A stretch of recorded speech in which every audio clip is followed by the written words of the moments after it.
Aleluia, mbola voninahitra ho an'Andriamanitra irery ihany no mbola ahafahako mijoro vavolombelona amintsika tsirairay avy ny amin'ny fahitana izay nasehon'ny Tompo tamiko izany tamin'ny asabata fa 12 ny volana oktobra 2024.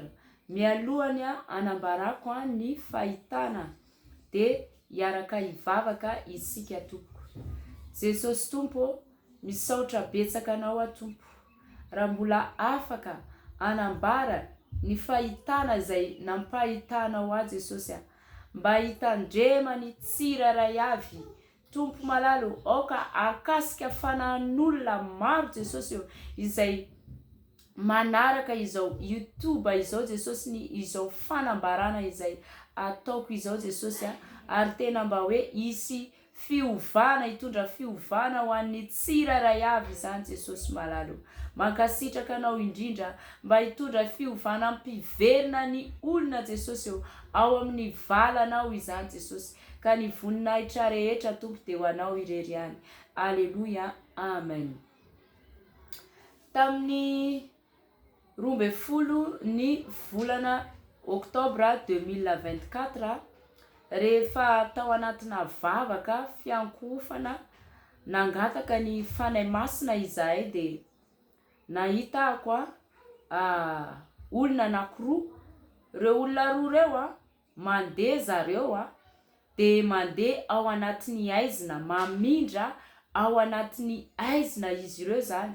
Ary rehefa hitako reo olona reo dia ohatrany hoe taitra be zany nahitan'ireo olona ireo. Mariako fa tanora izy ireo zany, tanora anankiroa no hitako miara mamindra zareo ireo mandeha tsy fantatra hoe andeha ho aiza no dia andehanan'izy ireo, fa tanora zany ireo hitako ireo zany.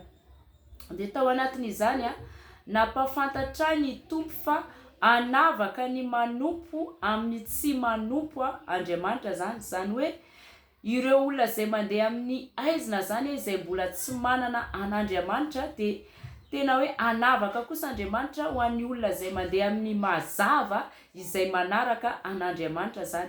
Ny maizina zany dia Satana no ao anatin'ny aizina, fa ny mazava kosa dia natao ho an'ny zanak'Andriamanitra, ho an'ny olona izay miara-dia amin'Andriamanitra amin'ny Jesosy Kristy. Dia mazava izy, zany hoe isika zany no fahazavan'izao tontolo izao, hozy izy ny tenin'Andriamanitra, ka isika izay fahazavan'izao tontolo izao no mitory mitarika ireo izay mbola ao anatin'ny aizina, izay ery fahefana omeny Jesosy atsika, ny baiko izay omeny Tompo atsika, mba hitory ny filazony tsara ho an'ireo olona izay mbola ao anatin'ny aizina, mbola tsy mahalala, tsy mahafantatra izany hoe fanarahana an' Jesosy Kristy izany, ary tsy mahafantatra koa fa hoe ho avy Jesosy. Ka isika izay fa ao anatin'ny mazava dia isika zany no fahazavana ho an'ireo izay mandeha amin'ny maizina izany. Koa manentana antsika tsirairay avy zany iorina tsara, ijoro tsara amin'ny toerana izay niantson'Andriamanitra anao zany. Aza miova, miorena tsara hozy izy ny tenin'Andriamanitra, aza miova ary mahefa be mandrakariva amin'ny asan'ny Tompo, satria tsy foana tsy akory ny fikelezantsika aina zany. Ao amin'ny Korintianina 5:7-20 no teny ampaherezana antsika tsirairay avy. Afaka vakinao izany dia tahin'ny Tompo daholo isika tsirairay avy. Amen.